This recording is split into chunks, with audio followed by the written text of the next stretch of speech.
You know what I'm saying? You know what it sounds like? It sounds like the person that is getting roasted by everybody, and then they decide to start saying personal shit and make shit not fun no more. Mm-hmm. You know what I'm saying? It's like if you be like, you know what, that nigga got a full head of breasts on him. You know what I'm saying? And they got a barrel belly. And I'm just like, that's why your mom's in a fucking wheelchair. P.O.P. Hold it down.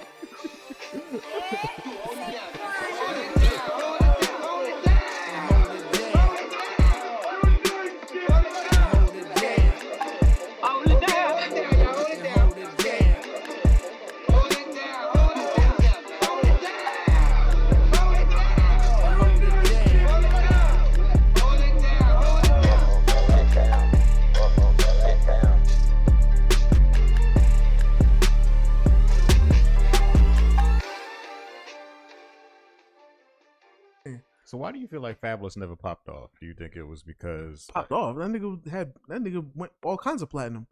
You mean like now? Why he's not popular? Because he definitely popped off. We ain't gonna speak like Fabolous ain't successful. Why do you feel like Fabolous isn't in the same conversations as other rappers from his era? Do you think it's because of all the girl records? Yes, to the world, because New York niggas. I know that New York still loves Fabolous. Yeah, we know that he could rap. Unfortunately, because of the girl records, I feel like niggas look at him like it's like the LL Cool J syndrome. It's like the niggas in the world, in hip hop world, like to Nori in a Drink Champs podcast, LL Cool J was the first one to call himself the GOAT, the greatest of all time. But to us and to the rest of the world, he was a pretty nigga that went platinum selling all kind of girl records and always speaking to women. But always walking around shirtless and licking his lips. Yep. Yeah. And always wearing a hat. I remember you, nigga. I remember. I remember you, nigga. I remember when you were self-conscious about that dome you had. Because his head's like a Sharks fan. You know what I'm saying? That he went consistently with hats on until Deliver Us from Eva. You know what I'm saying? But like that's what it is. Like niggas from that era know him as like, yo, he had the girl records, but he could rap his ass off. You know what I'm saying? They still know the Rock the Bells. You know what I'm saying? The LL Cool J that had Def Jam on his back. You feel me? Which respect. But I never was the biggest fan of LL Cool J. Even in my underground hip hop phase, I was trying to listen to LL Cool J. I'm like, these verses really don't do nothing for me. I get it, but that doesn't do what you're talking about with Fabolous. With Fabolous, I feel like people just look at that too much. They don't really listen to him rapping and put the two together. You know what I'm saying? Like a nigga like Jadakiss, right? Jadakiss has girl records, you know, as we've learned from the verses he did with Dipset, but it's covered by the vast majority of him doing street records. You know what I'm saying? Street verses. And him just being consistent, damn near never having a whack verse, ever. You know what I'm saying? Like, it just translates different. You know, like, Fabolous doing a dope verse would probably stay in New York or stay local. Yeah. So, I can't really blame niggas, because, especially when I was in the South in Florida, if I ask anybody about Fabolous, they can't point to me one dope verse he said. Nope. They can point to all the girl records. Yeah. But nobody can be like, oh yeah, on this verse, on this feature, he did fire. You know what I'm saying? So it is what it is. But so it's the girl records. It's one of the things that it holds against you a little bit. You know what I'm saying? Because you also got to be successful in your street records too. So it means something. Like a nigga like Drake. Remember when Drake was early, they was like, yo, this nigga's too emotional, too this, too that. Then he started getting some plaques with some street records or some club bangers. You know what I'm saying? Like you can't have what's that joint he was on with Travis Scott? The Sicko Mode, like that's not a girl record, but that was number one. You know what I'm saying? His first single for his first album was Over. That's not a girl record. You know what I'm saying? And even when he's on the girl records, he got bars in there. Just maybe the hook will be on some sensitive shit, you know? Like Miss Me, that whole verse is just him spitting fire. But it just so happened when the hook comes in, yeah, girl, it's on. You know what it is, and if I had to get you on, there's a weird formula to that. Like that he would just, the verse would be just spitting flames, but then the hook would be something for the girls. So somehow he would merge the two. You know what I mean? I get it. Fabolous really didn't have that. Fabolous was from the era where you had a subject and you stuck to it. So even if there's some bars in there, it would be slick to the girls, but you know, Niggas wouldn't be trying to listen to that shit. You know? So, and then with his when he kind of figured that lane out, I guess, with the mixtapes, it was either all the way raps with like the soul tape shit. I think maybe it was a Summertime Shootouts where he kind of figured out the vibe type thing, but those never really went big. So, you know, overall his name is like Girl Records, you know? All right. And you answered my question. He's still doing all right though, because I think he released like a video like maybe 2 weeks ago. So I think he's just also he don't really aim to chase that. Like because Fabolous, the girl records get you money at the end of the day. So like it's not like y'all here hurting for a hit. His hits get played still. For sure. But that's also why too. Like I don't really recall too many album fab, like even in the verses that I did, I didn't play too many album fab records. It was all mixtapes. Because on the albums, this from the era where like this is why I like mixtapes so much. I feel like in the albums, people would make good records, but they wouldn't be able to talk their shit. They would have to be universal with it. You know what I'm saying? So Fabolous might have a album joint, but then he may be sticking to a concept, so it leads him to not talking shit on the record so much. I really didn't like any album from Fabolous until like Loso's Way. And even then, that album has a lot of misses because the era we was in, the beats I hate. Like, I hate some of them beats. But when he's like, you know, where the money goes, will the honey stay? You know what I'm saying? Like a concept record like that. You know, I kind of like that shit. But you just give him a verse. I mean, just give him a beat, make him do a verse to it. It'll be some fire shit. It's going to be some fire digestible bars. So if Fabolous was in a group of people from his era who were not Dipset, what group would you put together and put Fabolous in? Fab, Jadakiss. So you're just gonna add him to the locks? Is that what you're saying? Yes. You just add Fab to the locks. I would put Fab, Jadakiss. Like you asking for me to make like a slaughterhouse? Basically, yes. Fab, Jadakiss. I would want to put Cam in there because I feel like Cam, just Cam though. And then this is gonna sound weird as hell. Maybe a DMX. Either a DMX or a 50 Cent. That's an all over the place group. It is. That is. But I feel like when they come together, it would be some fire shit. You know what I'm saying? It'll be like this, like, okay, because I'll try to relate to you. Are you aware of a record called 24 Hours to Live? No. No? Okay. Well, you're aware of any of the Posse DMX records? Yes. So like niggas done started something. DMX, I think Jadakiss, Jay-Z, Sheek Luch, some shit like that, right? Yeah. So, or even like the Murder Inc. crew, which never happened, but it was supposed to be Ja Rule, DMX, and Jay-Z, all over the place. But when they collab on a record together, they know how to keep the same energy. You know what I'm saying? And deliver a overall, you know what I mean? So I think that would be something. That would be interesting. You know what I'm saying? Okay. But yeah, that's what I would put. I feel like they all kind of have the same thing too. They can rap their asses off. They got girl records, like girls would like them in their prime, and they well, I already said they sold records, right? They got girl records. They can rap their asses off, and they sell records with street records and with girl records. You know what I mean? And honestly, in that group, Fabolous wouldn't be the weak one, but he would be the one with almost, I guess, the lesser stats, if you would say. So you're putting Cameron above Fabolous, ability wise, because don't forget you added Cameron to that group. Music wise, I would put Fabolous above. I do too. Just because I feel like this shit aged better, and his verses actually are more fire. I agree with you. Because even like in the verses, I'm still like Cameron has culture. He has branding. You know, it's almost like the West Side Gun and Wale conversation. Yeah. You know what I'm saying? It's like West Side Gun.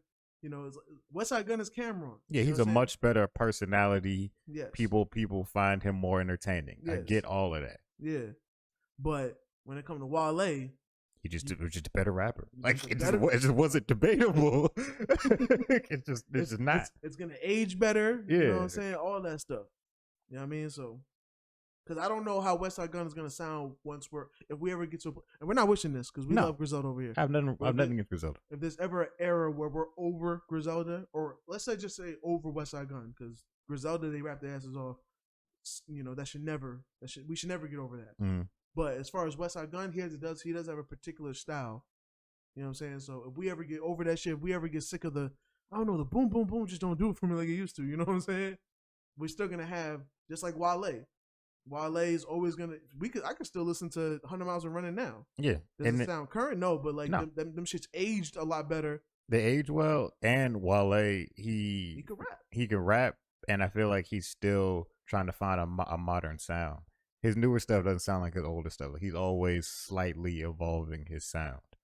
You might like it or you might not, but you can't say that he don't sound the same.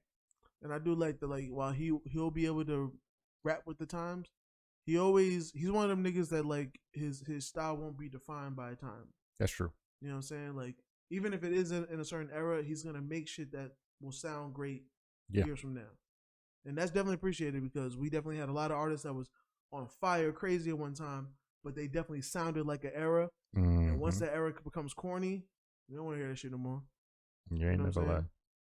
So it is what it is, bro. But yeah, I'm pretty sure at this point we're recording. Yeah, we've been recording for like we went to that whole shit. 10 minutes now. I was like, I started it right before I asked you the question about Fabolous. I was like, that was an actual topic for us to talk about in the midst of not having too much to talk about. This is a whole damn podcast where it's a hip hop and battle rap culture as a whole. I'm your main man, the Unstoppable Bloodbath, right back here in the kitchen. I'm sorry, I just found an article that I'm gonna talk about. Great.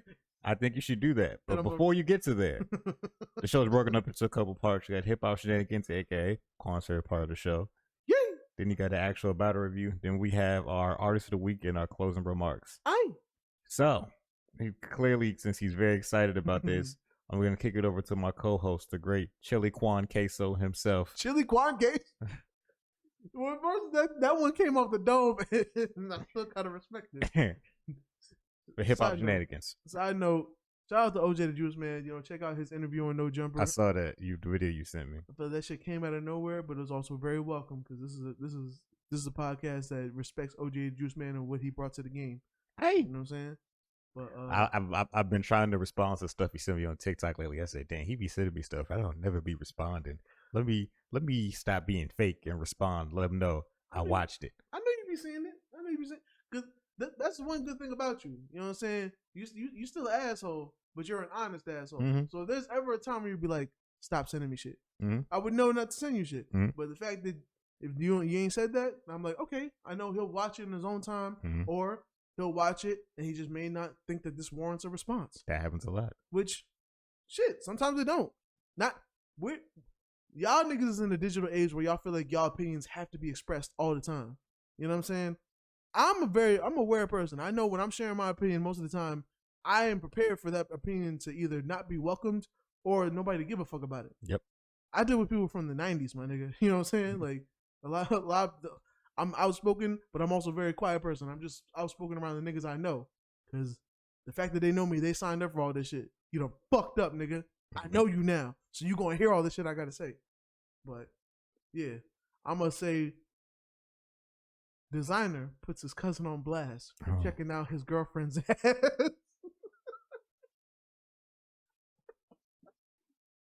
I don't want to put Designer in the section that we have for niggas we gonna talk about, but I feel like they just he gotta be paying somebody for these articles because it don't even be about shit, and he still put him there, bro. I'm waiting for to sit down one week and you be like, Designer is officially announcing his new project. Cause I feel like it's everything but that. It's leading to some type of project rollout because his name has never been said this many times. He probably would have came out if he had got the ESTG verse. You know what I'm saying? But you think that's what derailed the whole project? Is ESTG derailed the whole project? He derailed the whole thing, man. He's charging too much, man. this one track got to be on the project, but it got to have the ESTG verse, man. Tell him to chop it down into a quarter. He said he wanted 100. I got 20 for him. You know what I'm saying? That sounded like when Murder Mook was trying to battle Cassidy. Nigga was like, I'll do it for 100 grand. He was like, nigga, we don't got 100 grand. We just street niggas. We had 20 for him. We had 20. Which, I ain't even gonna hold you. Do-Rag ever Murder Mook? I was like, I don't know where that 20 came from. That might be one of the realest things he's ever said. You're still very street level, and you got 20,000, or somebody that'll vouch for you for 20,000. Somebody doing something illegal. That might be the illest street tie you got right there. It's being willing to battle Cassidy for 20,000. You know what I'm saying? But yeah, so Designer has brought a family squabble to the internet, calling his cousin amongst the thirst buckets who can't keep their eyes off his girlfriend. The rapper shared a post to his Instagram stories on Wednesday night, November 23rd, with a caption over that read, "You gotta watch your family," accompanied by a laughing, crying emoji and an eye emoji to show that he was joking. In the clip, Designer starts out by explaining he has a problem with you thirst buckets that's always looking at my girl's ass. Then he turns the camera to his cousin and proceeds to jokingly interrogate him. The cousin says, "I plead the fifth," before mumbling something that causes them both to laugh about the situation. My thing is, I just want to know who is Designer paying that's not ESTG to get these news articles, because they be just posting about everything. All right, just everything. Even including in this article, Designer says he's not going to stop making music. We haven't heard you start again. That's what's confusing. See, earlier you was talking about how NY still loves Fabolous because they know he's a spitter. Yeah. Does NY still love Designer and maybe we just don't know? No, okay. Because Designer didn't, and this is no fault to him. It's a new era, so it's different. But Designer didn't do the footwork to get love in his hometown. You know what I'm saying? Mm-hmm. So, for example, like a K Flock, right? Mm-hmm. Still releasing tracks even though he's in jail. Mm-hmm. But he's done what he's had to do to be established in his hometown. Mm-hmm. So people still care. So when he does get out and officially releases something, his hometown and other people can wake up to be like, oh, K Flock's back out. We can listen to him again. You know what I'm saying? Type shit. Whereas Designer, he had one hit, 2 if you want to count Timmy Turner, and then after that we kind of fell off. He didn't really even establish like a homegrown fan base. You know what I'm saying? He's kind of like, I hate to say, he's kind of like in a Fetty Wap situation. You know what I'm saying? Before the Yams, you feel me? Because Fetty Wap had the hits, and what's crazy is Fetty Wap was dropping mixtapes. Niggas forget. Fetty Wap was dropping tape, like hella tapes, before and after. You know what I'm saying? The prime and all that. So with Designer, I just know him to maybe have 2 projects, which is literally, it was a mixtape he dropped before the album. Then did he even drop an album? I don't remember. I think it was Life of Designer. If he did, I must have not listened to that shit because I don't. You know, we didn't listen to that. I listened to the first mixtape and I was just like, it made me feel like he was gonna be a one-hit wonder. I hate to say it. Oh, yeah, I felt that a while ago. Like I tried to like it, and I was like, all right, so he's gonna be one of them niggas where maybe he didn't figure it out yet. Because I've had that happen too. When niggas is in their prime, I'm not really feeling them, and then like they make something, and I come across later, I'm like, oh, okay, I like this, and then I come across some other shit, and I like this. Okay, I get it. You know, Future was like that. Like I didn't really like Future until Mad Love. You know what I'm saying? From the Monster mixtape. You know what I mean? But before then, I was just like, I don't really care for this nigga. I ain't gonna hold you. I'm still in that phase. I'm not mad at you. It's definitely you a strong nigga though. Cause you like, I know I never really cared for Gucci Mane, but I didn't live in Atlanta and not care for Gucci Mane. I've seen Future in concert and didn't care. Well, that's kind of worse because I don't know if I've ever been in concert and been convinced of a nigga. It gets annoying because now it's just you're listening to shit you don't want to listen to. I heard Future everywhere I went. And I was only there for the hoes. So I didn't give a fuck if Future was getting played because that's what they wanted to hear. For the hoes. Like, that Future playing for that shit. Oh. Like, I didn't care. As soon as I left, I wasn't playing Future at the crib, but I knew, all right, you know what I'm saying, the girls were going to want to hear Future. That's tough. And some, like, he got some songs I was fucking with, like a couple Future songs here and there. It's not like I don't like him. I just don't listen to him by himself or That's how I felt about Gucci when I'm chilling. for the longest. I Mhm. still haven't listened to a Gucci project on my own, but Mhm. with his new HID Boyz, the new 1017, I'm down for the compilations. You know what Okay. I'm saying? He could definitely rap. I feel like I ain't gonna say his rapping got better, but I feel like he cares about his rapping more. Okay. Whereas before, he would just, I want this because he did something. Mhm. Even if I didn't get it, nigga, fuck me. That nigga built a whole legacy while my ass was not listening. Yeah. So fuck whatever I gotta say. You know what I'm saying? Yeah, you don't have to like everybody. Yeah. But I like Gucci now. You know what I'm saying? So when he anytime his now is featuring Gucci Man, I'm like, I'm not mad. Because I'm pretty sure it's either gonna be a fire verse, whether it's with somebody I know or somebody I don't know, or maybe a new artist. Like Gucci's great at finding new artists. for sure. He definitely got the new nigga right now. I forgot the nigga name, but I know he's from Alabama. There's a nigga that went viral for having like a little one-on-one battle. Mhm. The nigga was like the nigga that had like, it was just, y'all gotta look that shit up.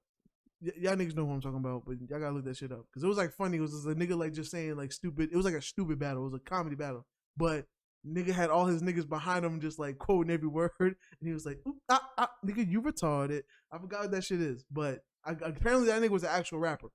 So, and he'd been grinding on his own for a minute. So I'll respect it because he went viral years ago, but he's been consistent since then.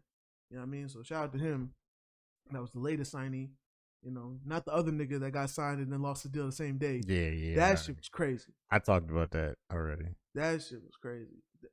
I'm gonna say this again, okay? Y'all love social media. It is a tool to promote yourself, but everything don't gotta be said, my nigga. Everything does not have to be said. You might lose your fucking deal.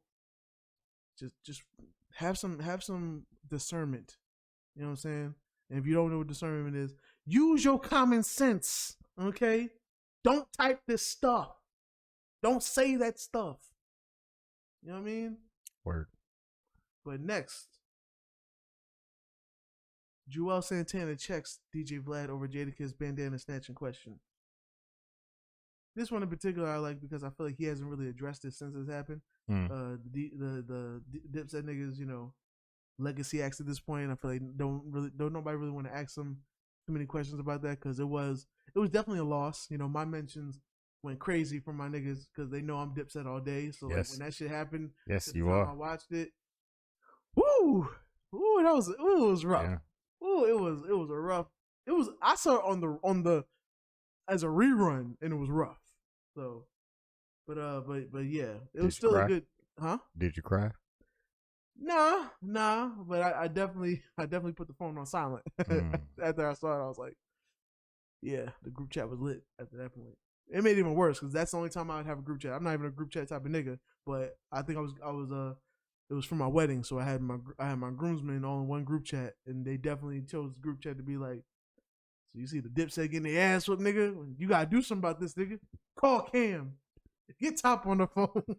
Where's Ja? Where's Ja? You know what I'm saying? But yeah, Vlad was trying to ask him about that shit. He was like, "Yo, how did you feel about that?" It was very disrespectful, and of course, Juelz like stopped all that shit. He's like, "Yo, listen. Don't be. Shut up, Vlad. Don't. I'll quote him. You trying to start some shit. Shut up, Vlad. You're not going to do that. It was all fair in love and war, Vlad. Stop what you're doing. It wasn't that." And he continued. You do shit like that, and then, because if it would have turned into something escalated, that would have been bad, right? You said what you said. I respect it, but I'm not going to let you do that. You still my man. It was a good little shot, but I'm going to nip it in the bud. Now, I will say in the video, it's definitely a little more less aggressive than how it sounds just in verbiage. Yeah. He was very verbiage. Yeah, he wasn't aggressively telling them, "Hey, bro, don't do that." You know what I'm saying? It was just, "Hey, bro, chill out, man. Yeah. Chill out." Which I understand it because niggas was definitely looking at that like that was a bit of a violation, which it was. But you also realize he's like when that shit happened, I was moving through niggas. They kind of had me boxed in, and I elbowed through niggas, and that's when they took the bandana and snatched it off. But it was all fair and love and war. You know what I'm saying? Like Dipset has heavy respect for the Locks, and Locks has heavy respect for Dipset.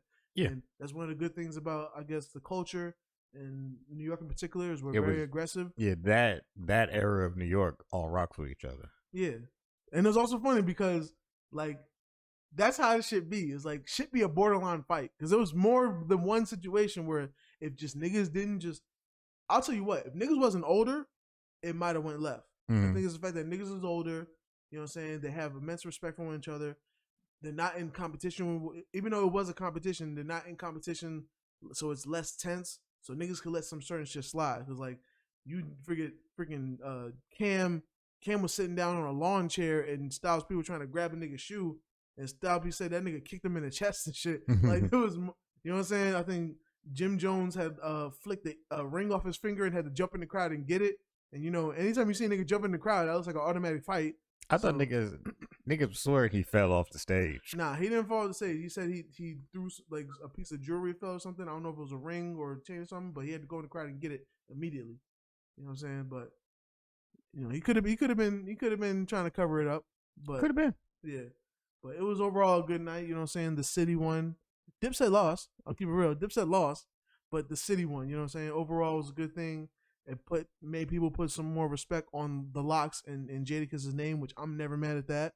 You know, Jadakiss, god damn, how long has he been in this game? Like almost, you know, we approaching like probably 30 years. 30 years straight rapping. You know what I'm saying? Like, so like remember, he was signed to Bad Boy, he got songs with Biggie. Biggie died in 9-6. You know what I'm saying? So we approaching 3 decades of dominance and good bars, and niggas will be hard pressed to find a whack Jadakiss verse.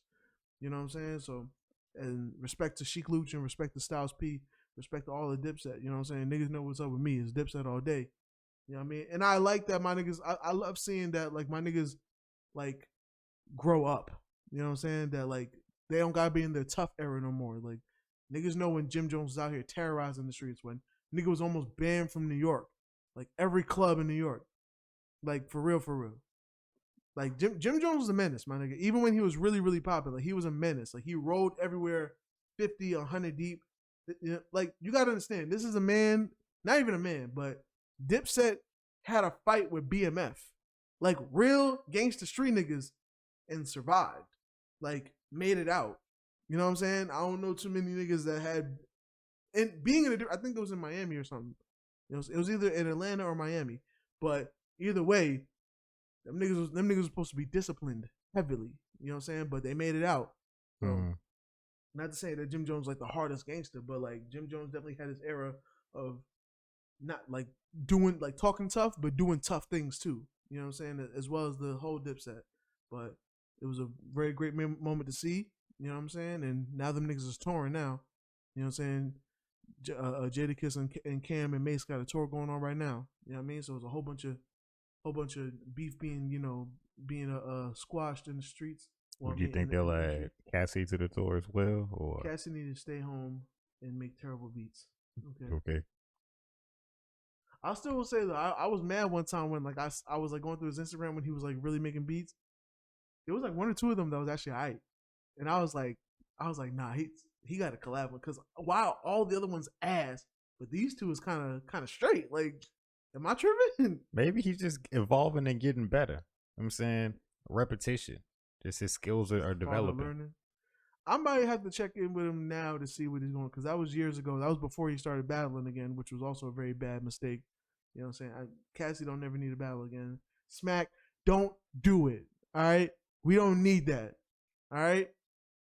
It's gonna be bad like when we like next year when we see Murder Mook battle outside of New York. You know Mook ain't gonna battle again this year. Nope. He gonna ride this high horse shit and talk his shit like he's still elite. Mm-hmm. You know what I mean? But next one, 2-part Drake story. Apparently her loss is part of a trilogy. So I guess it starts with Certified Lover Boy, which he said, we got CLB, Certified Lover Boy. That was like, you know, I'm trying my best to make her love me. I'm chasing you. And then, Honestly Never Mind, is the realization that maybe that lifestyle is not for me, which maybe that's why it's a whole bunch of party beats on there. Who knows? And then her loss is like No Pigeons. Are you familiar with No Pigeons?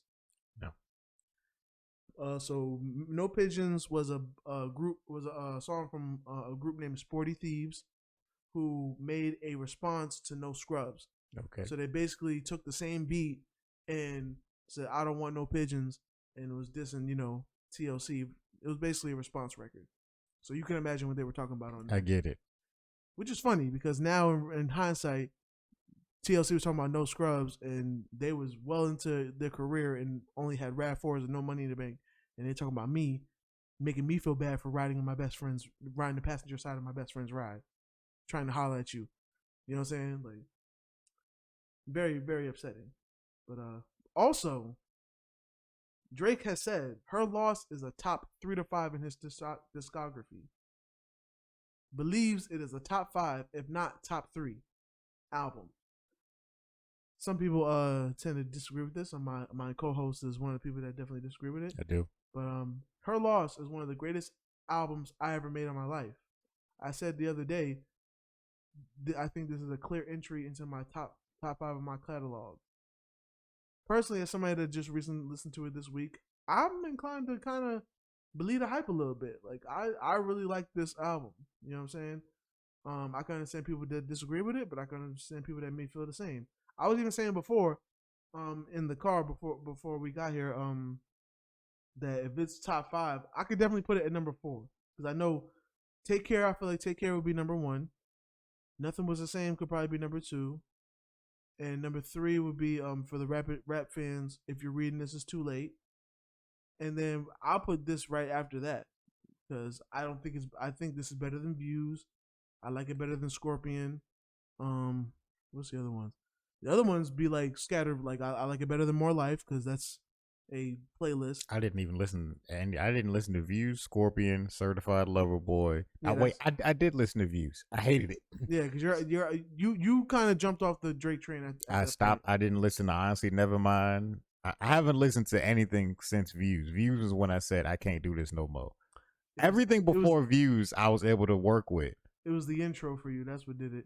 Because that was the one where he decided. I ain't gonna lie, that fucked me up too when I listened to it. I was like, because he already established like the intro was gonna be crazy, and then for him to go into a ballad on the intro, that's kind of when I was like, okay. When people had all kind of bashing and hate for Views, I'm like, I don't blame them because he didn't start the album right. Like, he started the album off wrong. Then it was just. Bro, I only liked, and it was still a good album, but because I hated Pop Style. I don't understand why that was one of the biggest songs. I liked Pop Style was okay. It was okay. I liked One Dance. One Dance was good. I like One Dance because again they had the girls dancing, so I was cool with that. You know what I'm saying? Shouts all the rump shakers out there. You know what I'm saying? And the streets like Controller, but the streets like Tory Lanez Controller more. It was so much better. It was so, bruh. The Tory version, it made you whine so much harder than the Drake version. It's crazy. Bro, sometimes Controller comes on and like I'll be out jogging and like I have random songs playing and I never know what's going to happen on shuffle. And if Controller comes on, I got to turn it off because like it's starting to make me think about the Tory version, how I listen to the Tory version, how I want it because it's better. But speaking of that, sometimes that happens because we have Controller with Drake and then it's Tory Lanez. Then we have LMA Trip, and then there's a man named Jacquees, the king of R&B. Some people say that his version is a lot better, and he also has a good version of Persian Rugs too. I gotta listen to that. But he has a good version of Persian Rugs too. I think he even had a good version of Me, You, and Hennessy. He does have a good version of that as well. That one, cause I ain't gonna hold you. When Dej Loaf first came out, and I was like, am I the only one that looks at this woman and sees a freaking, I don't care if she's dressed in boy clothes or not. She's beautiful as shit. Mm. You know what I'm saying? And it was weird for me because I didn't really like small chicks. And she's a small chick, but that was a beautiful looking woman. You know what I'm saying? And then when she had Me, You, and Hennessy, I was like, ooh. I like that song better than Try Me. But Try Me was the hit. Try Me was fire. Try Me, I couldn't go nowhere without hearing Try Me. I just knew I was a nigga that don't drink, and that made me want to take a sip. I never. I played it in class, and I had to stop because I was in a computer class in college. And I'm playing that shit, and I'm just sitting there. I'm like, I feel way too.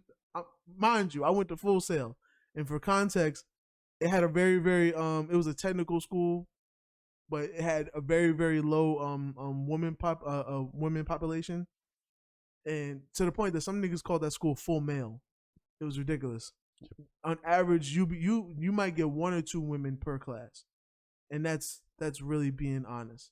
Like, and then take into account some of them be gay, and some of them be ugly. So you really, you know, what I'm saying, it was rough. It was rough. So don't ask me why I had a girlfriend during that time. You know what I'm saying? It was rough in some of the classes. But I definitely was in class listening to Me, You, and Hennessy, and I'm like, I ain't gonna lie, there's too many niggas in this class, and I'm feeling hella sexy right now. Like, I gotta stop playing this song. You know what I'm saying? I felt like she was in my ear right then saying, yo, can we stay home tonight? But I'm sitting in my brain, I got class. I gotta, like, bro. She did something to me with that song. You know what I'm saying? Sounds like it. Respect to my wife, though. I'm big married now. Big married. You know what I'm saying? But I say that to say, when you were talking about, you know, with the yams, you feel me? Because I'm segues, you know what I'm saying? Didn't even know we landed into this shit. So, Fetty Wap got another one. 1738, my nigga. You know what I'm saying? He got the sweet yams. Boys. Boys. Yeah, baby. So apparently he done snuck up and caught himself a little minor hit, especially on TikTok, you know, right in time for Thanksgiving, called Sweet Yams. Now, for those that don't know, this is actually a cover song. Yes, it is. It is a cover song. Okay, yeah. Let's keep it 100. Masego and Devin Morrison been dropped the damn song. It was already good. At least a year ago. Yes. At least a year ago. Motherfuckers. Now, I will say I'm one of the people that I definitely like the Fetty Wap version more. I feel like it has more energy. It just does. It just has more auto too. Listen, whatever that setting was, Masego didn't reach that setting, and Fetty Wap did, and it's amazing. And every time I hear it, it just puts a smile on my face. And what made it even worse, I made a video to it, and my girl even called me out. She was like, "You don't even like yams. You hate sweet potatoes." He does. I like that damn song though. He really does. I love that song, boy. That song just hits. You know what I'm saying? We're gonna give respect to Masego, because Masego, modern day legend. I ain't gonna hold you. That's Masego's one of them niggas that's like too talented. Like, I'm waiting for. He's like Anderson .Paak. I want another Bruno Mars to just find him and be like, "Hey, let's do a collab track or collab project together." You know what I'm saying? Like, he's one of them niggas. So I would like it if Silk Sonic do a part 2 or another tape. Somebody hit Masego and put him on the track. You know the only version of the song I respect is the Charlie Wilson version. Charlie Wilson sounded great on Charlie Wilson sounded immaculate. Sang the shit out of it effortlessly. Respect to the OGs. You dropped the bomb on me. You feel me? It's amazing. Like, if you look at Charlie Wilson's career, he was in the Gap Band. The Gap Band, which in the 80s. That's what I'm saying. Like, straight up 80s, my nigga. And still singing. Voice sounds immaculate. You know what I'm saying? Came back, had many different returns of eras too. So, yo, don't talk to him about the freaking the collabs he had with Snoop Dogg. Mm-hmm. Every single one amazing. He's collab with Kanye. I know you're tired, bro. Yep. Amazing, bro. Every time one of the. And I ain't gonna lie, I feel like he's one of the people we're not gonna appreciate until he goes. Apparently. Oh yeah. Because he's definitely, he got sauce all around. You know what I'm saying? Even some real niggas, like, I ain't gonna lie, I forgot who. Somebody in this modern era tried to get him on a song. Was it Childish Gambino or something? I wouldn't be surprised if it was Childish. Was it Childish, or maybe it was like Ty Dolla $ign or something? Like, niggas be knowing, like, he got the sauce for real. You know what I'm saying? So beautiful voice, amazing talent. You know what I'm saying? Shout out to him. But yeah, the yams. You know what I'm saying? Speaking of yams, I'm pretty sure you got yams in your fridge right now. Throw them shits out. It's over with. It's going bad.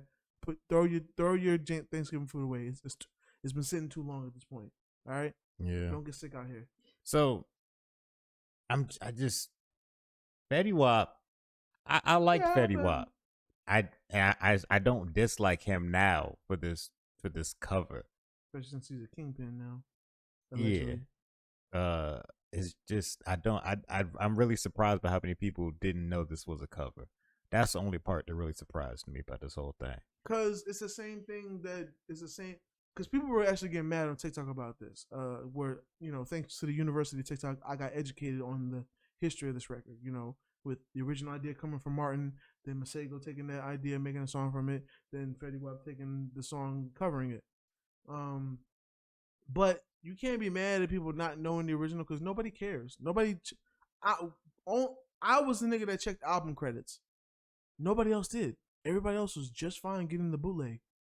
Like they just wanted the picture of the track list so they know what track they're on. That's it. I was the only one that cared about, what joint did this sample? Who wrote on this? Who produced it? You know what I'm saying? So like I make a hit today. You know how many people really gonna care what the sample is? Nope. You know what I'm saying? Especially if they don't know it, because these younger era niggas, like, bruh, like nobody cares what happened before them. You know what I mean? I'm wearing Jeremy Scott sneakers right now. Niggas that was into fashion know about Jeremy Scott and know about the Adidas and whatnot.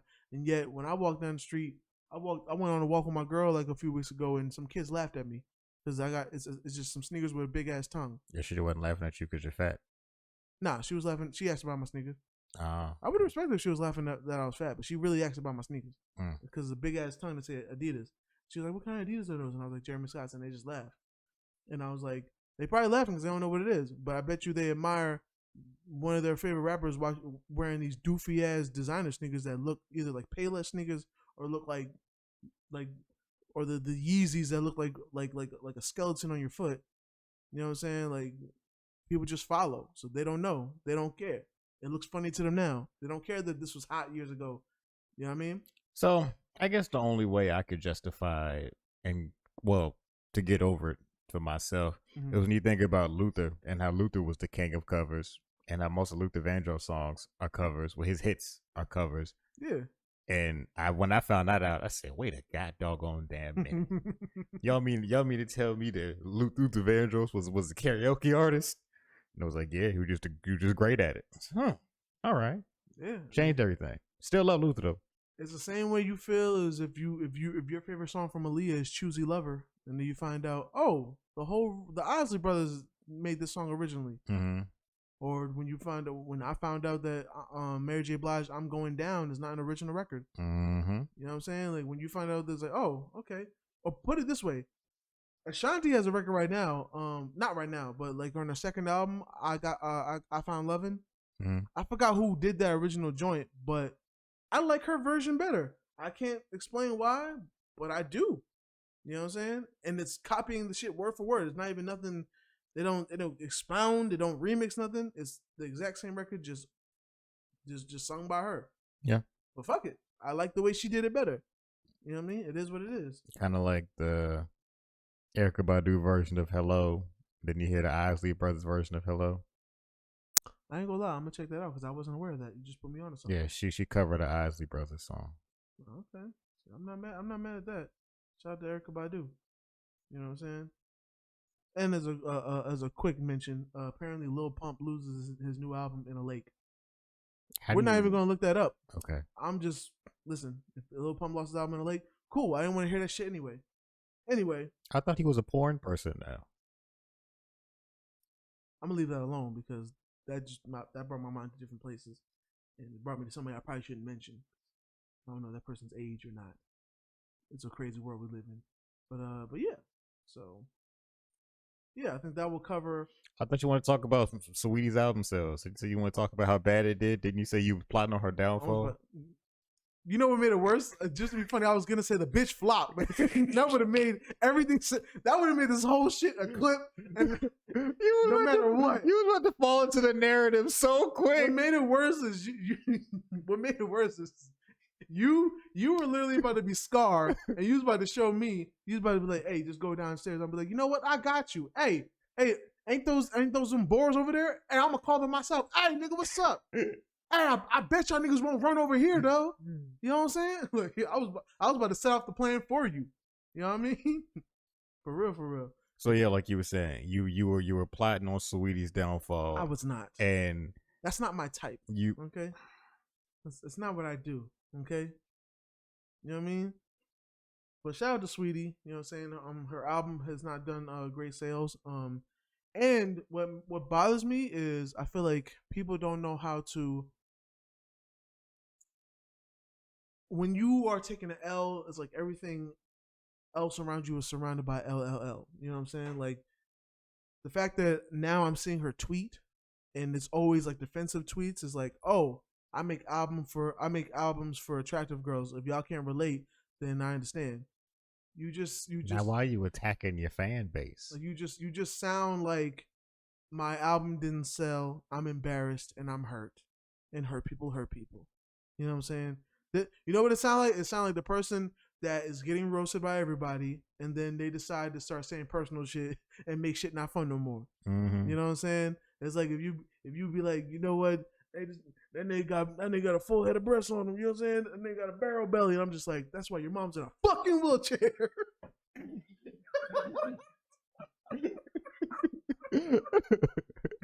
That shit has free rent in my head. I thought about that joke like a week ago. And I was like, bro, like that's just something that you can't just be throwing out. If people don't get the reference, they'll be like, what's going on? Like, bro, that shit is amazing, bro. Shout out to Donald Glover, bro. It's a reference to Donald Glover in the stand-up special. Talking about how kids can be evil, like how kids can just say the most outlandish shit. You know what I mean? But yeah, shout out I wouldn't even mind getting another stand-up special from him. yeah. Until then, I will watch the. I still haven't, because we're Atlanta's stopping at 4 seasons, right? Or It's already done. Is that the 4th? They already did the 4th? Yeah, they already did it. I'm only saying that because I haven't watched past the 2nd. Yes. So I still have 3 and 4 to see. You might as well skip 3. But Damn, was that bad? I hated 3. 4 was good. I hated 3, but I mean, you might find some things you like in 3. I only like 2 episodes in 3, if I'm being honest with you. I guess I'll check it. 4 was good though. But yeah, I'm gonna check it out. But Anyway, like I was saying, shout out to Donald Glover. so when you heard Saweetie's album was coming out, how bad were you projecting the sales numbers to be? Did you like? I didn't even know she was dropping the shit. It just happened. It just came out of nowhere. But I mean, So when you prayed the opposite of her prayers, what were you saying at yours? I didn't pray for her downfall. You know what I'm saying? Are you sure? I'm very sure. You know what I'm saying? That's not my type. Okay. You know what I'm saying? I don't pray bad things on icy girls. Okay. You know what I'm saying? But I mean, I'm surprised because I feel like Saweetie is a household name, and I feel like even when you're a household name, you would like people know her name. They know her name versus like, and they know her for everything but rapping. And I think she needs to stick to the everything but rapping. She needs to go on ahead and get some type of eating show. You know what sucks? And stop the rapping. I have nothing against her. Not that her rapping's bad. It's just mid. It feels forced. Yeah, because I feel like she don't really, besides being pretty, she don't really got nothing else to rap about. Yeah, it doesn't feel like she's passionate about the rapping because she's not evolving and like getting better. It's just the same. So because girls is out here getting better with the raps, and they have a nick. Either they're very dedicated, like Lotto. mm-hmm. You know what I'm saying? Which Lotto has that too. Lotto's pretty. People like Lotto. Mm-hmm. She can rap about this shit, but she's also been in the lab working on her craft, making sure her shit tight. So, for years now, like she's been on TV shows about rapping. Like she's like you could document her career for too long to be like, oh no, she's an industry plant. This nigga has been at it for way too long to act like she shouldn't be good by now. Like nah, Lotto's good. For this shit. Yeah, you know what I'm saying. Then you have people like Rennie Rucci, which I don't even know what she's famous for, but I listen to some of her songs. She must have some good joints. You know what I'm saying? But Ken the Man, she's cool. I've heard that name. I ain't gonna especially the dark skin rap chicks. Oh, they, because we about to get into a new era because we already got the rap chicks killing shit, and you know niggas might hate on the subject matter. You know what I'm saying? They may not want to hear 9-10 different women talk about aggressively how they gonna fuck on your man, take all his money. You know what I'm saying? And they just gonna ball out with their friends. Cool. But these women out here making bangers with that type of energy. Yeah, they're good at it. But then you also got people like Doechii, you know what I'm saying, coming out here with the versatility shit. You give her any kind of beat, she gonna murder that shit. She's a modern day Missy Elliott, my nigga. She's great. You know what I'm saying? Another rapper who's versatile. I think Dreezy is very slept on. Very. I think she was very good. I ain't heard from her in a minute, but I think she was very good. Dreezy and Tink. Okay. Yes. I feel like Tink. I want Tink to get back out here because I was very ready for Tink to take over the world at one point. And the last time I heard from her, she had an interview on Breakfast Club with Hitmaker, and you know what Hitmaker do? It makes hits. It's in the name. So you know, with Tink, who also is a good writer, got good raps. You know what I'm saying? That whenever that formulates and whenever that's ready to come out, that'll be fire. You know what I'm saying? But yeah, Dreezy's definitely fire. I'll give Dreezy credit because that song she got with T-Pain, shit's smooth as that shit's smooth. She's really good. You know what I mean? Real good. You know what I mean? But yeah, the women out here really coming through with them raps. And we didn't even mention the Glorrillas. Nah. You know what I'm saying? Her whole clique. Yeah. Her whole clique. They're all good. Listen. I love their flows. I love their energy. They're all good. It's all, listen, all y'all niggas be hating that fuck nigga free energy. It ain't gonna stop no time soon, my That's nigga. my shit. They gonna have all them answers, all them anthems, you know what I'm saying? As they should. You know we had enough anthems. We've had enough big songs where we literally just hating on women, bro. Just let the girls have some songs, bro. Get over it. Even though she called that nigga thirsty, I'm with LNL Chopper's energy. Like the nigga was like, yo, niggas want to get mad because the chick calling us a munch. But nigga, I munch on pussy, my nigga. I'm a munch. Fuck it. You know how many records we got talking bad about women? Be a munch, my nigga. It's alright. Yeah. Fuck it. You'll be alright. That's how I feel. Like it's be a munch. You know what I'm saying? Like, it's not really an insult for a woman to make a song about. Bitch, can you believe this nigga was attracted to me? like you think that's an insult? Like, you know what I'm saying? You're not gonna hurt my feelings for saying I was attracted to you. Like, you know what I mean? Okay. For real. Especially when you're attractive. Yeah, like nah, you know what I'm saying? that's not an issue. I'm never gonna be offended by things like that. And besides, with it being a New York chicks always act like that. You know what I'm saying? They New York is one of the most backwards places ever. I feel like New York, even though it happens everywhere, I feel like New York is the home of the place of like, hey, shawty, what's up? And let me holler at you. No, I'm not interested. I will fuck you then, bitch. You ugly as shit anyway. With them bad ankles. Like, I feel like we carry the energy the most. So do you think Ice Spice could have another good song? Yeah. Because I know her shit is actually doing all right. I know her, what's it called? Bikini Bottom? Bikini Bottom, yeah. I know that song's doing numbers for her. I didn't like it, but I know it's been popular. I could hear her doing better. I even she got a third joint that it didn't do too well numbers wise, but she was actually kind of rapping on there. So, you know, and if she gets the right team around her, she might be able to carve out one good project, in my opinion. I don't think she has the staying power for like a powerhouse next woman in hip hop type of career. Personally, I could be wrong. Though. I'd be wrong. I think she needs 3 or 4 more songs and try to drop a project as soon as possible and get paid, and then transition into modeling. You need to do some Saweetie shit. She's gonna be the next Saweetie, and that's not a bad lane to be in if you know your role. Yeah. If you understand, I'm here for a good, not a long time. I'm here to get this money and get out. Get that head, get that bread, and leave. Peace out. You feel me? But I could definitely see that because like her shit's alright. Her shit's alright. But it definitely sounds momentary. But who knows? She might be in the lab like Lotto for all we know. Bro, she really might be. And so I really don't like bashing women rappers because there's too many other niggas who put entirely too much energy into it, and like it just shows that you just don't want to support women. I have no issue support women. I be listening to these girls' music. And Quan would say, I be listening to Beyonce and shit proudly. Like I listen to women's music all the time. I'm not gonna feel bad about it. Up tonight. Yeah, like I genuinely like the stuff. I don't be bumping it all the time. I be able to take breaks from all the songs about sucking dick. You know what I'm saying? I've listened to it in spurts, but I still enjoy the music for what it is. So now I want to see them all succeed.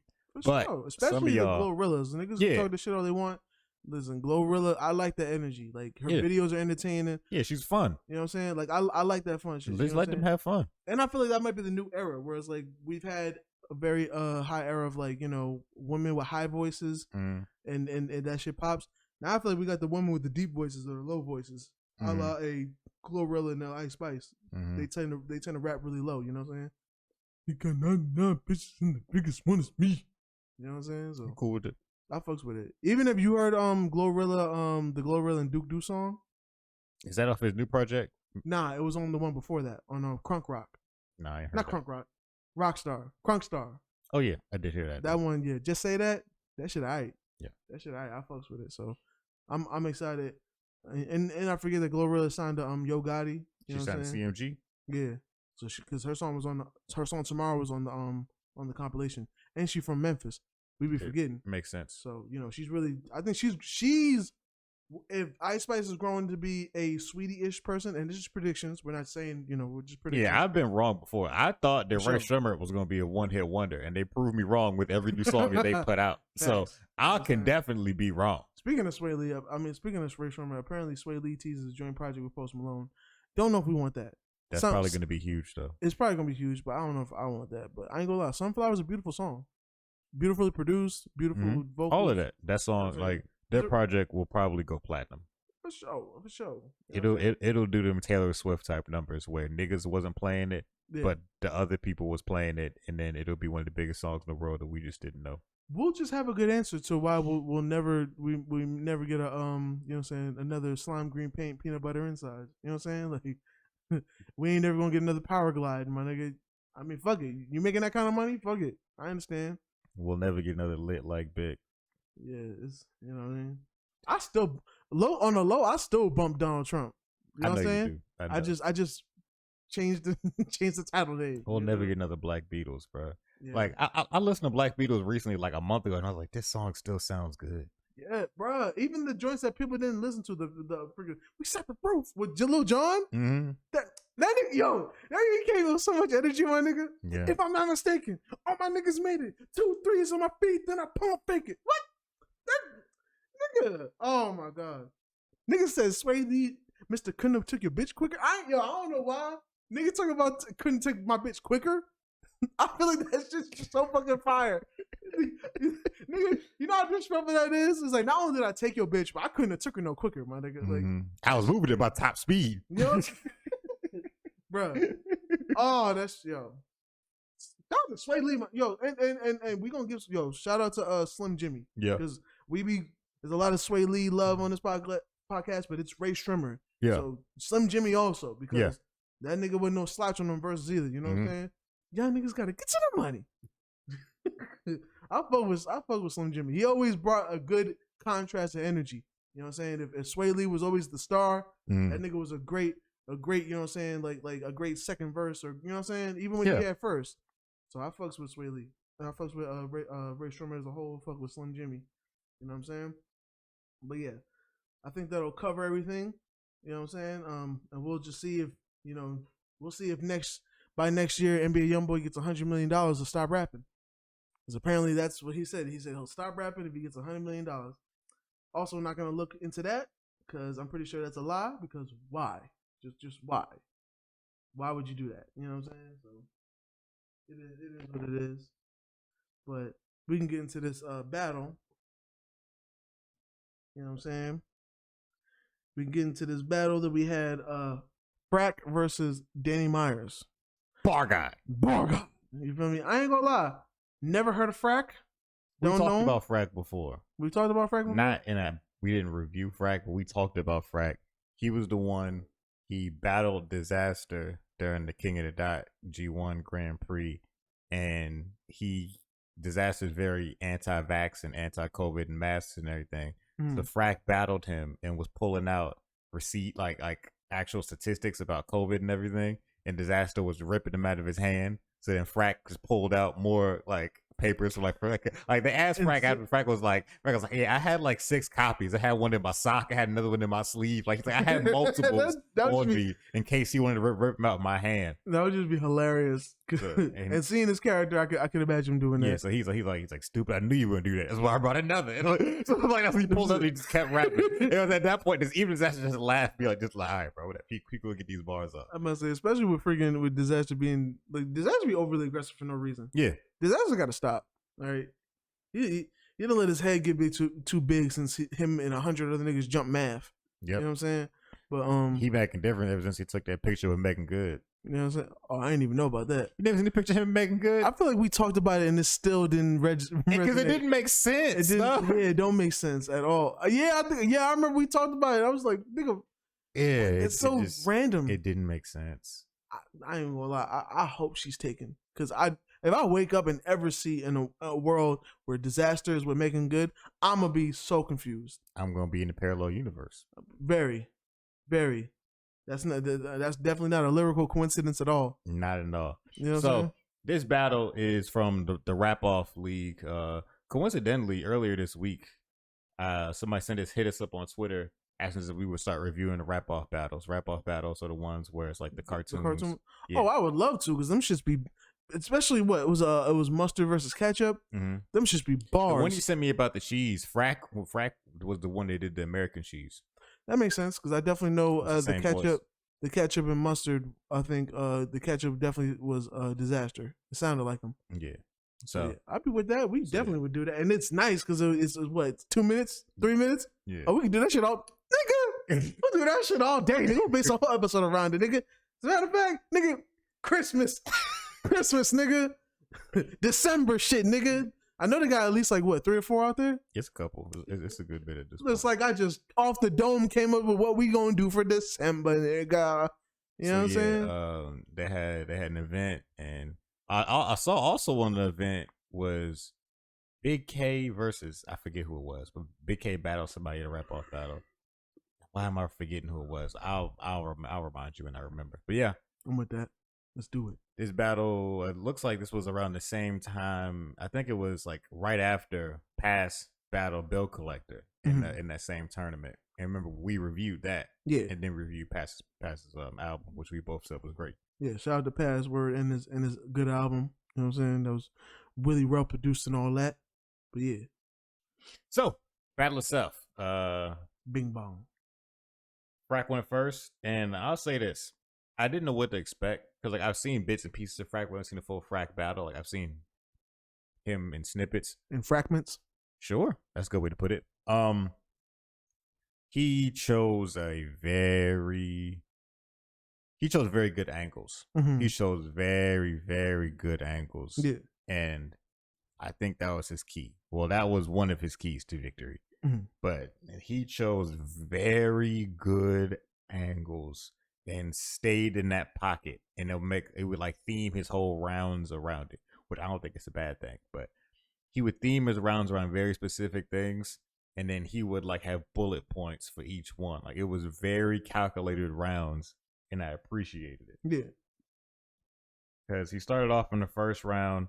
The first round was really just like just a solid round of like angles. He was being wordy and stuff, and he was just like trying to set the tone, I'd say, with the first round. Yeah, it was more of like an introductory type thing.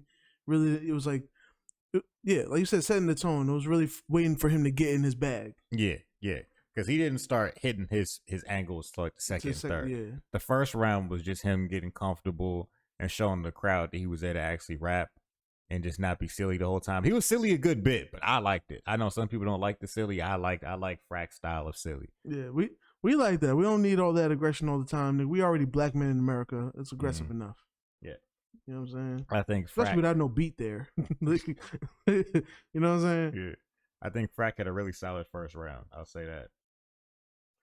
I think his first round was cool. I will say though, compared to his second and third, it made the first a little forgettable, because I feel like with the second and third, he really got in his bag and really found a concept or found an angle and like hit all the angles around it. You know what I'm saying? All the bubbles around the subject.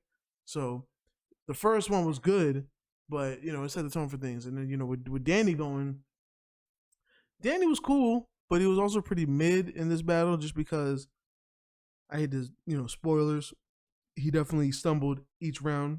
Yes. Every single round. Yes.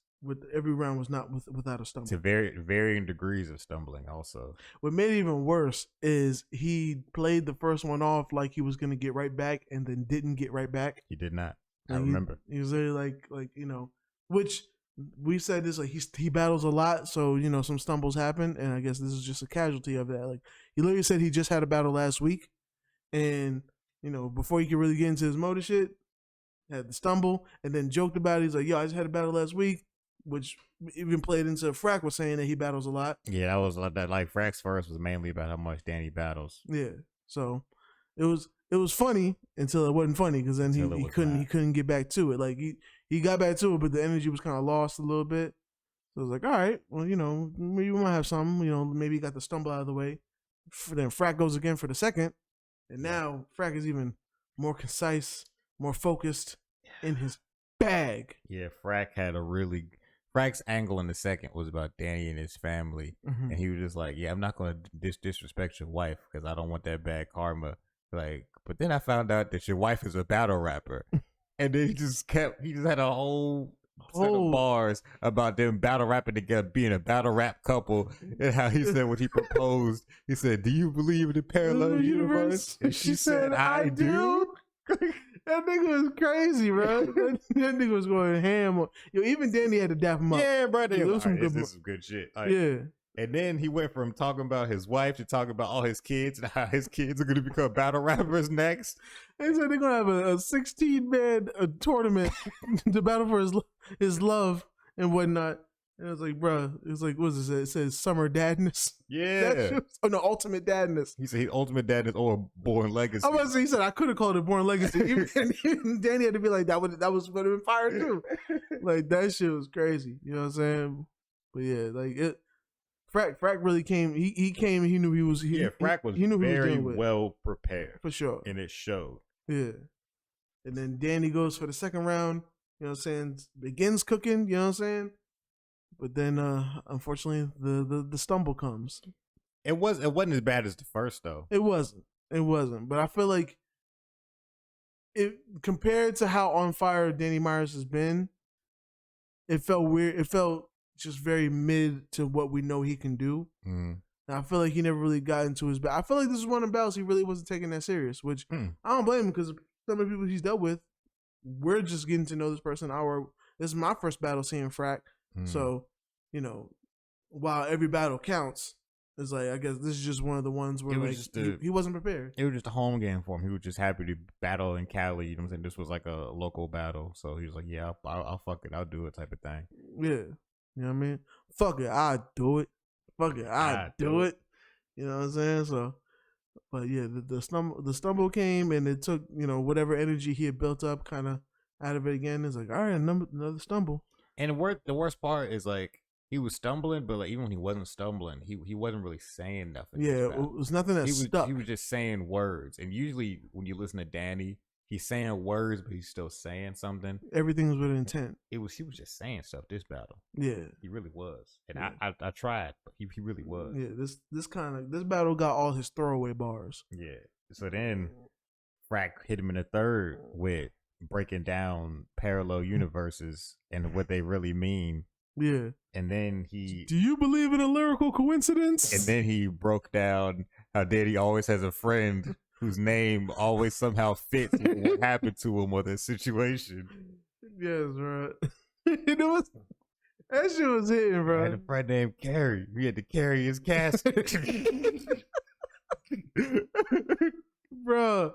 Yo, I had a friend named Jerry. He was old. He was geriatric. Like he just kept going, and that was so funny.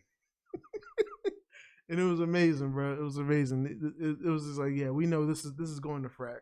Yes. You know what I'm saying? Just long story short, it's going to Frak. But then like it was time for Danny's turn, and we're like, all right, maybe he can at least end on a good note. You know, it's a pretty friendly battle. You know what I'm saying? Even though, you know, Frak apparently sideswiped somebody with a hat. On accident. Somebody was a casualty. I don't know if that person was all right. I just know when they put the camera on that person was like face down on the couch. It looked like it was a man. So like he was probably laughing.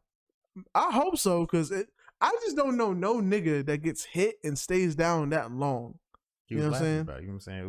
It was the laugh overtook him. I hope so. He was slain with laughter. It was either that or he was crying. Or that. You know what I'm saying? Frak did say he hit him in the eye, so maybe he was trying to get his eye to stop tearing up. I guess so, but nigga, stand up. Stand up. You know what I'm saying? But yeah. So Danny went in the third, and he forced himself to rap when he didn't have it there. It was 3 minutes of straight stumble. Yeah. Back and forth pacing. Yeah. He'd been better off just calling it, bro. Just saying he ain't got it. Yeah. It was rough. If you ain't got it, you ain't got it. The theory is brilliant. It was rough.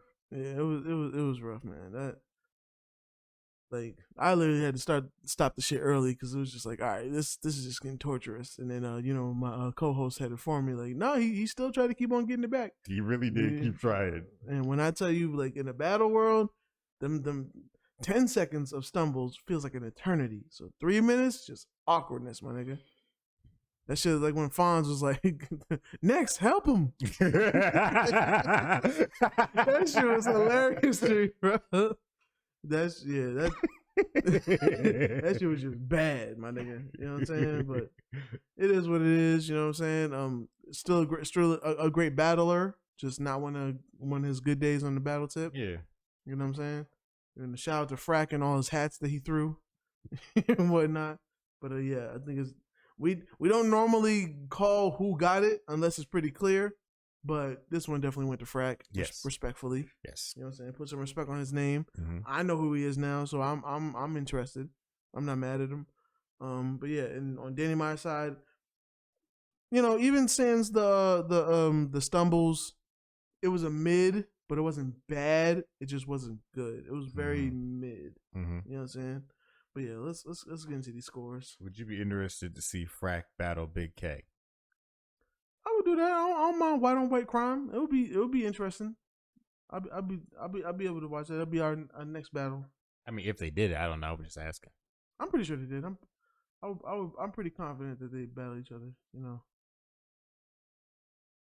All right, scores for crowd control. I gave Danny a 2. Say it. You it's like you don't even want to say the numbers that you gave Danny. You don't even want to say it. I gave him a 2 because at first I gave him a 3, and then I saw that 3, and I was like, why? And I was like, nah, it's a 2, my nigga. It's a 2. It was 3 before that third stumble, but at that third stumble, yeah, it needs to be a 2.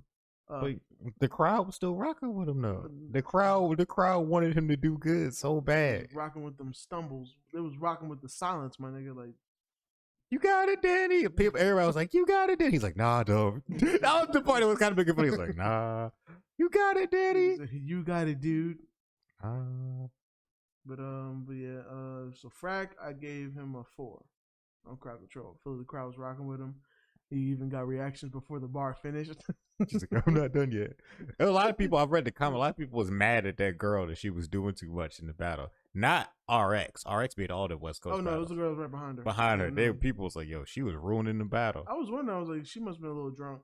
I don't think she was ruining the battle, though, but it definitely, like... But the comments was like, yo, this girl is doing too much. They just said that because she wasn't that attractive, that's all. If she was pretty, then niggas would have... If she was in Chris Brown's house, niggas would have been okay with that. Shout out to RX though. I never seen her before. I know she got a battle coming up. Oh, she battles. Okay, she's a battler, which makes sense because I think Pass was hosting the shit too, right? Yeah, he was there too. So okay, yeah. I'm not mad RX, at that. she be at every West Coast event, just in the background. I'm not even mad that she tapped in. But I know she battles. I've just never seen her battle. I've never seen two women I've never seen battle, but I've seen at a bunch of events. RX and my verse. I was about to say Nunu now. Well, Nunu's different. Everybody knows Nunu don't rap. So, like, I at least knew that my verse and the RX were rappers. That'd be funny if they did make her battle one day. Because, you know, they did that with Queen's Flip and, what's that nigga name? And J Black? And J Black, yeah. Mm-hmm. I don't know who wrote they shit. I know they shits was fire when they did. I remember J Black's. J Black's was fire. Queen's Flip looked like he didn't know it was going to be like he that. wasn't prepared. Because his shit was fire too, but it was a lot less fire. Like, J Black was trying to every fucking bar, nigga. Yeah, and I feel like Queen's Flip didn't expect his shit to be that good. Yeah. So he's like, he just thought it was gonna be like let's just put on a good performance. But J Black was like, nigga, this is gonna be my one and only performance. Yep. Mm-hmm. This gotta be the greatest thing ever. They gotta remember me. Mm-hmm. Or my writers. You know what I'm saying? But I'll be, especially since Nunu Nels always gets like side disses. You know what I'm saying? She always gets like straight shots. Like I wouldn't be mad at her for doing that. You know what I'm saying? Address every nigga talking shit about her and whatnot. But delivery. I didn't go yet. For crowd control, I gave Frak 4, and I gave Danny the Myers. I gave him a 3. I'm sorry I left an infraction on your turn, my nigga. It's okay, man. It's okay. Delivery. I gave Danny a 3. It was a cool delivery. You know, nothing special, nothing bad, but nothing good. Frak gave him a 3 on the delivery also. You know, same thing. Just, you know, he finished his rounds. So, you know, it wasn't nothing special, but it got the job done. You know, what you say. Gave Danny a 2. And I gave Frak a 5 for delivery because he rapped his style in a way that fits him. Like I don't expect Frak to come out and be yelling and lyrical miracle and niggas to death. Like I think this is his style. So if I think he did his style the best possible way he could do it, I think I'll give you the 5. Now, I'm not mad at that. yeah, it would be different if he was stumbling all through it and other issues, but nah, I think this is just how Frak raps. If he was bar godding it up this time around, it would be definitely different. Yeah. Haymakers. Gave Danny. Say it. Let me switch. Say it. Score 2. Give that a 2. Not even you ain't never said that before. Yeah, give that a 2 because not only was it the bars was mid, but if there was any good bars, we didn't get to it. So have to give that a 2. Just very very unimpressed. We love you, Danny. Trust me, Danny. So for Frak though, I gave him a 4. You know what I'm saying? He definitely was concise with his bars. The bars was fire. You know what I'm saying? And they were memorable. Very memorable, yes. Like to the point that I remembered. I almost don't even remember the first round just because the second and third were so good. Yes. And like well thought out, well pressed, like angles that other people have talked about, but done in a beautiful way. You know what I'm saying? Which that says a lot because a lot of niggas talk about the same subject matter, which it's understandable. You're talking about the same nigga. Like you ain't. It's hard to find something different about a nigga. You know what I'm saying? If this nigga wears a blue do-rag and a black shirt every single day, niggas gonna talk about him wearing a blue do-rag and a black shirt every single day. And like, what am I gonna do? Am I gonna be like, let's just imagine today your shirt is pink? It don't work. I'm probably gonna say the same shit, but I can find a different way to speak on it. You know what I'm saying? So, but yeah. I gave Frak a 4 and I gave Danny a 2. I'm not mad at that. So very, very good thought out scores right there. Zone gave Danny. Shoot, I'm gonna change that shit because I gave him a 2. It's a 1. I give him a 1 also. It's a 1 for me. Hate to say it, it's a 1 for me. Okay, it's a 1 because I don't know what else. Like I was trying to be nice, but you stumbled every round. You didn't even at least sometimes when like a New Jersey twerk, he may stumble. The times he's had really bad times, while he's rapping, he'll at least have good shit before the stumbles come. So you'd be disappointed. We didn't even get to any really good shit. Because he would stumble off rip, right? He was just immediate stumbles. First things first. First thing first. First things first. You know what I'm saying? Like, we didn't even get to that shit. Zone, I gave Frak a 4. I feel like he was comfortable up there. You know what I'm saying? Minus hitting people in the head with hats. He was pretty much in his bag doing his thing. You know what I mean? I feel like this is how he wanted to deliver his shit, and he did that. What you say? I gave him a 5 because it felt like he was rapping his style. I think he had 3 well crafted rounds. I think he performed them well. He didn't have no stumbles. He kept his rounds brief. He didn't do too much. So he definitely came as Brown's brief. You know what I'm saying? I think he served Danny up a nice ice cold frappuccino. I'm not mad at that. I gave Frak an 18, which is an A, and I gave Danny an 8, which is a D. So would you say that Danny has a fraction of Frak score? Yes. Okay. I gave him a 7. I gave Danny a 7. Actually, no, is it 8? Yes, it's 8. I give Danny an 8, which he gotta be the first person to get a single digit score for me. I don't think we ever give it, because I also gave him 8, and I was like, I don't like what even is an 8. I look at it, and the 8 is a D in our rubric. Yeah. Shoot, maybe even a D might be too much. It was bad. It was bad. It was like the best looking bad. Like it was like almost cringe, but it was like just there. You know what I'm saying? Like New Jersey twerk be cringe because I think that's the problem. I think that's the difference. Is like when New Jersey twerk do it, it'd be disappointing because it's like, oh, he had fire. We just didn't get to the fire. You know what I'm saying? But like with Danny, it's like we was building up, but we never got to it. So it was like our heart wasn't in it yet. You know what I'm saying? But yeah, with Frak, I gave him a total of 15. So, good job on Frak's part. Danny take maybe less battles or something. But it is what it is. Artist of the week. Artist of the week. So You can go first.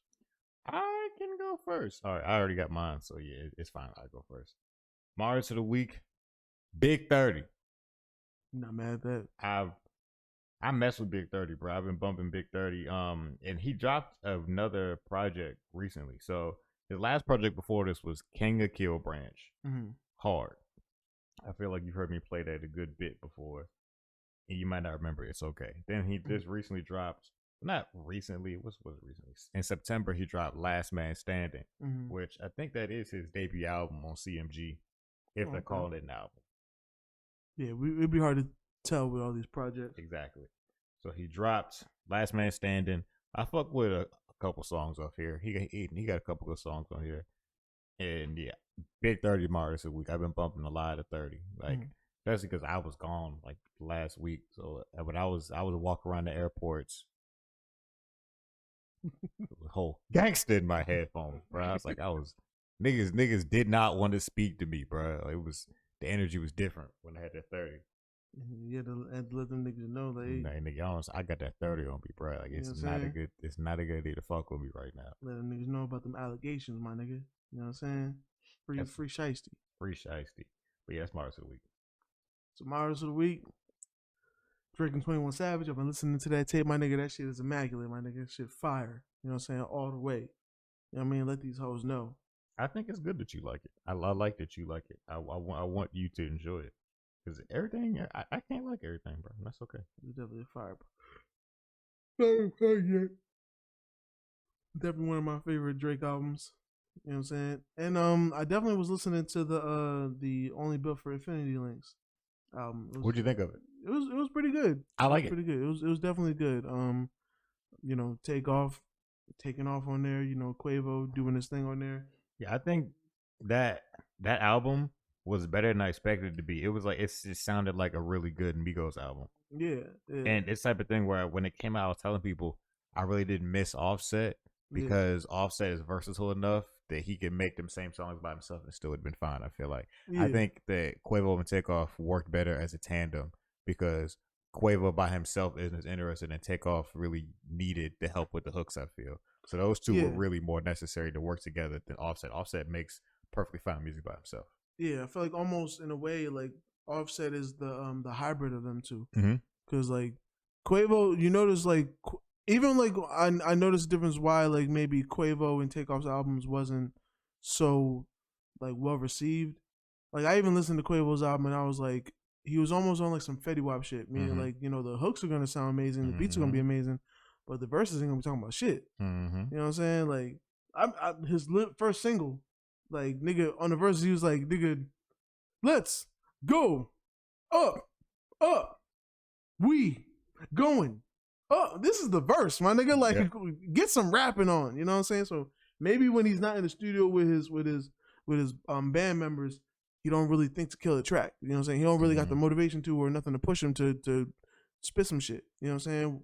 But with Takeoff there, you know what I'm saying? He can have the contrast and the style, so it works. You know, like Takeoff going literally go crazy on the track, and then.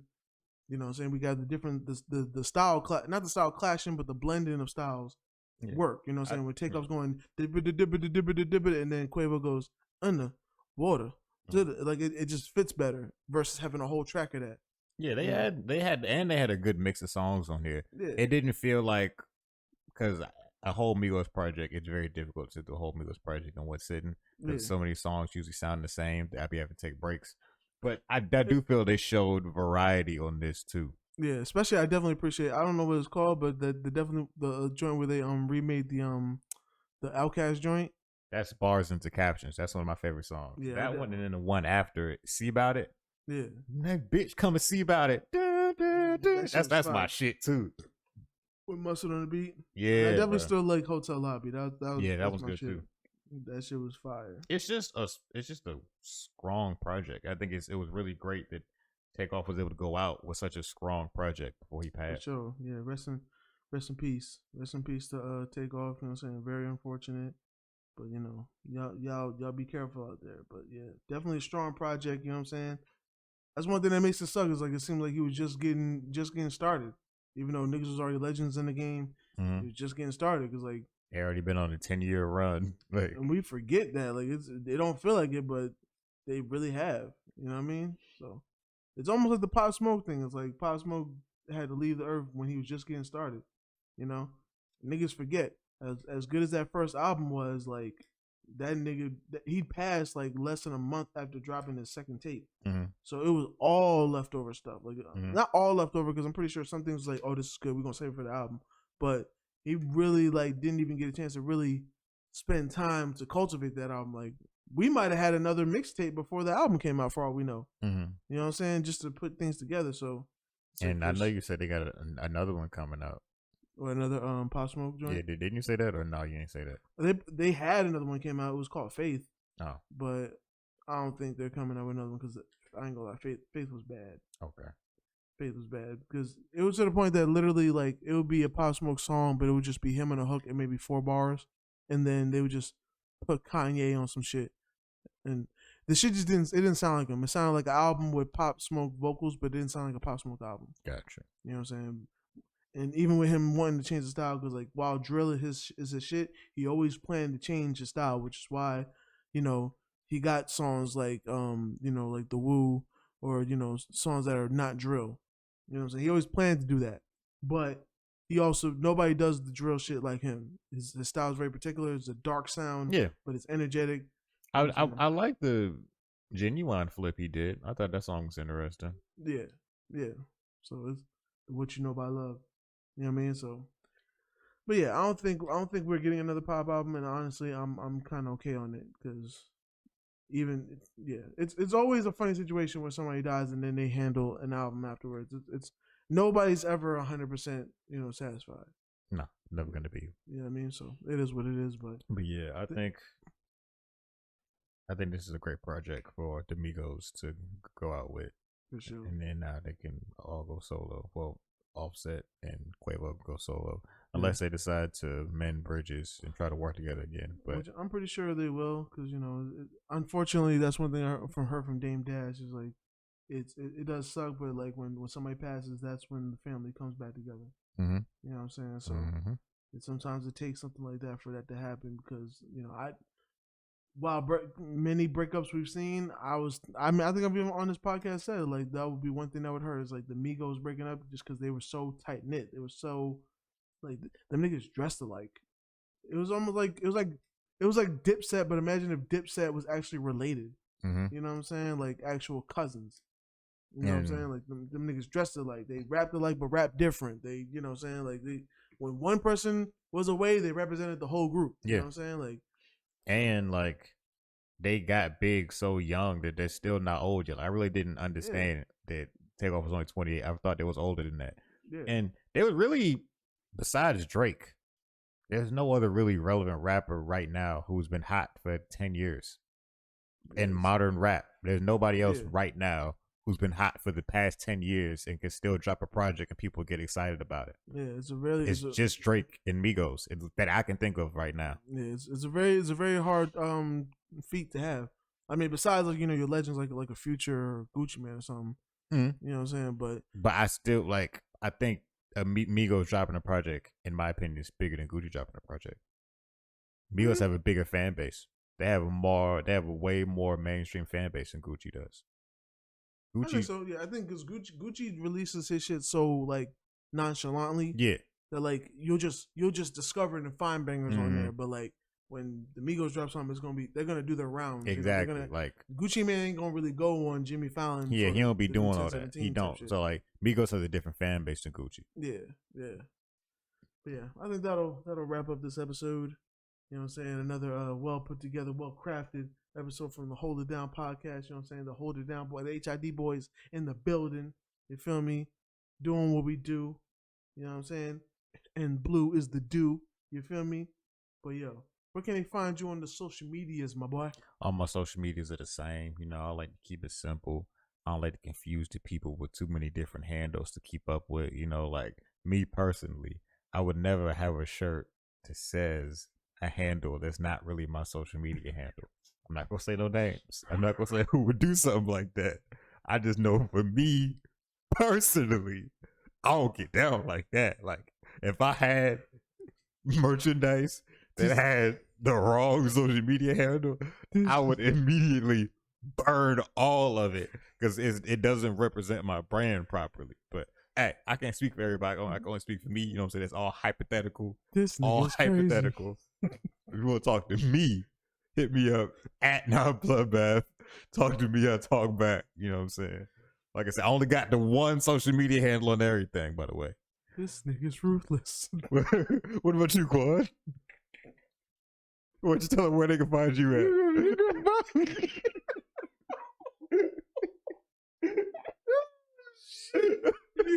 You can find me. You can find me at SAYQUANONDABEAT. That's Saquon on the beat on Instagram. That's not what your hoodie says, though. Why is one? I didn't get the new one yet. Okay. Oh, okay. I still gotta get the funds to provide it. You know what I'm saying? But that's the handle for the Instagram now because the niggas got me, man. They got my old shit. But they didn't. But they didn't get the hoodies. They didn't get the hoodies, my nigga. They didn't provide me no money for new hoodies. Them niggas ain't shit, man. You know what I'm saying? But it still say Quan D on all my other things that I don't even be on. You know what I'm saying? So it still applies. Just it might take me a while to respond back because I don't be on that. You know what I mean?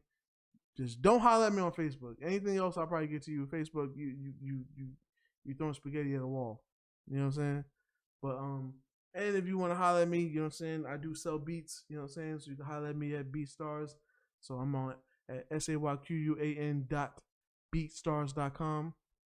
You know what I'm saying? Holler at me, got all kind of beats. All the artists that we talked about and mentioned on here, I got beats in their style, you know what I'm saying? So holler at your boy.